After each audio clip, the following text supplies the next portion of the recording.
ایک اونٹ روتا ہوا دوڑتا ہوا میرے نبی کی خدمت میں حاضر ہوا، میرے نبی کے قدموں پہ اپنا سر رکھ کر روتا جا رہا ہے، فریادیں کرتا جا رہا ہے، اونٹ کی آنکھیں چھم چھم برس رہی ہیں۔ میرے نبی نے فرمایا، اونٹ کیوں رو رہا ہے؟ کیوں زارو قطار رو رہا ہے؟ کیوں تڑپ رہا ہے؟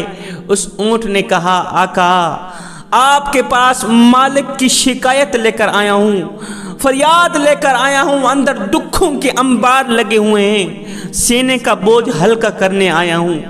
آقا میں جوان تھا، میرے اندر طاقت تھی، قوت تھی، مالک کے حکم پر مالک کے لیے لکڑیاں لاتا تھا، مالک کے لیے پانی لاتا تھا، مالک میرے اوپر طرح طرح کے بوجھ ڈالتا تھا، میرے اوپر لکڑیاں ڈالتا تھا، وزن ڈالتا تھا۔ اس وقت تو میں برداشت کر لیتا تھا، اس لیے کہ میں اس وقت طاقتور تھا، جوان تھا، میرے اندر طاقت تھی۔ آقا اب میں بوڑھا ہو گیا ہوں، اب مجھ میں وہ پہلے والی طاقت نہیں رہی، پہلے والی ہمت نہیں رہی، جسم میں وہ جان نہیں رہی، ہڈیوں میں وہ قوت نہیں رہی۔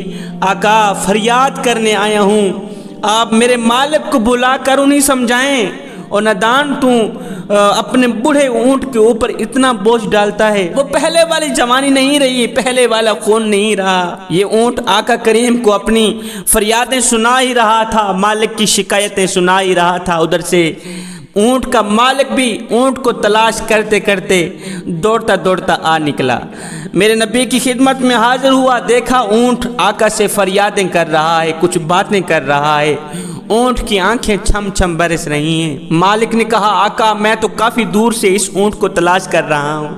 میرے نبی نے فرمایا، تمہارا اونٹ تمہاری شکایت لے کر آیا ہے، یہ کہہ رہا ہے کہ میں جوان تھا، میرے اندر طاقت تھی، قوت تھی، میرا مالک میرے اوپر بوجھ ڈالتا تھا، میرا مالک میرے اوپر وزن ڈالتا تھا، اس وقت تو میں برداشت کر لیتا تھا، اب جوانی چلی گئی ہے، بڑھاپے نے آن گھیرا ہے، بوڑھا ہو گیا ہوں، جسم میں وہ طاقت نہیں رہی، ہڈیوں میں وہ قوت نہیں رہی، میرا مالک اب بھی میرے اوپر وہی بوجھ ڈالتا ہے جس طرح وہ جوانی میں ڈالتا تھا، میرا مالک سمجھتا ہے کہ میں اسی طرح کا طاقتور ہوں۔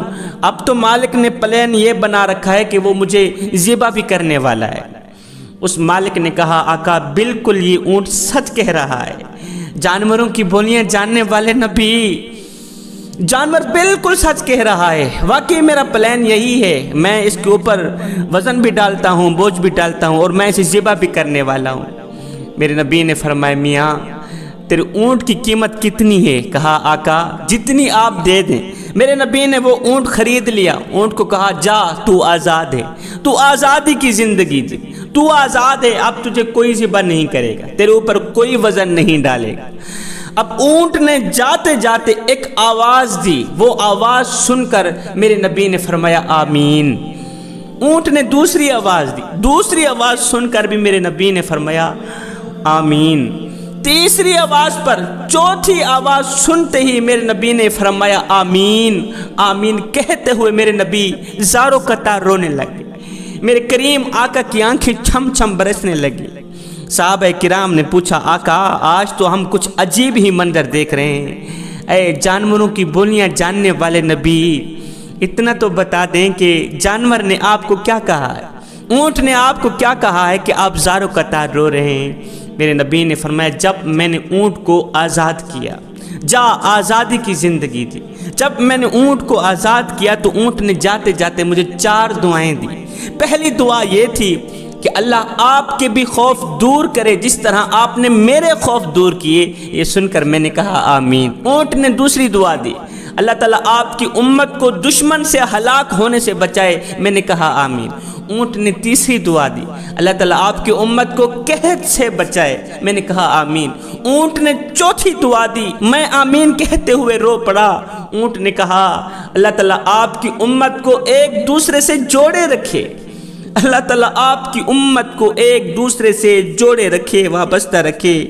یہ سنتے ہی مجھے معراج کا وہ منظر یاد آ گیا، میرے اللہ کا وہ فرمان یاد آ گیا۔ صحابہ جب میں معراج پر گیا، میرے اللہ نے مجھے فرمایا، اے میرے حبیب آپ کی امت میں اختلافات پائے جائیں گے، آپ کی امت میں لوگ ایک دوسرے کا دل جوڑیں گے نہیں توڑیں گے، جوڑنے والے کم ہوں گے، توڑنے والے زیادہ ہوں گے۔ جو توڑنے والے ہوں گے وہ تو جہنم میں جائیں گے، اور جو جوڑنے والے ہوں گے، جو لاکھوں میں سے ایک ہوں گے، وہ جنت میں جائیں گے۔ اللہ اکبر!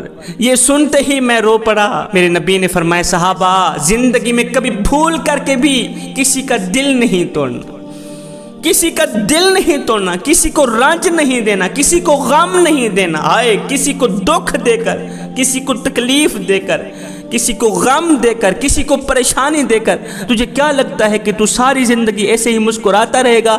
نہ بندے نہ، بس وقت کے الٹنے کی دیر ہے، تیری باری بھی دور نہیں ہے۔ اس لیے کہ زندگی کے کسی نہ کسی موڑ پہ اپنا کیا آخر بھگت نہیں پڑتا ہے۔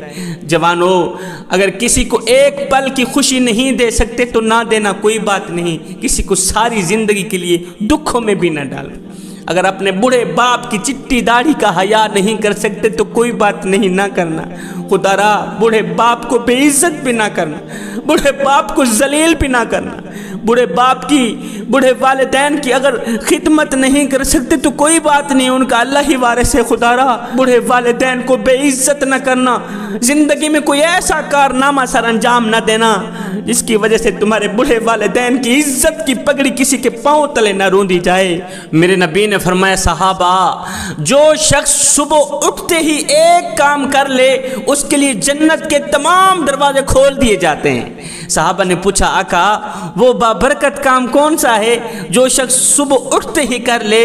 میرے نبی نے فرمایا جو شخص صبح اٹھتے ہی والدین کا چہرہ دیکھ لے، والدین کی زیارت کر لے، ابھی تک پانی نہیں پلایا، والدین کے ہاتھ نہیں دبائے، والدین کی نوکری نہیں کی، والدین کو کھانا نہیں کھلایا، بوڑھی ماں کا سر نہیں دبایا، بوڑھے باپ کے پاؤں نہیں دبائے، ایمان کی حالت میں محبت کی نظروں سے جس نے صبح اٹھتے ہی اپنے ماں باپ کا چہرہ تک لیا ہے، میرے نبی نے فرمایا اس کے لیے جنت کے تمام دروازے کھول دیے جاتے ہیں۔ تو خدا را کسی کا دل جوڑ نہیں سکتے تو توڑنے کی کوشش بھی نہ کیجیے گا۔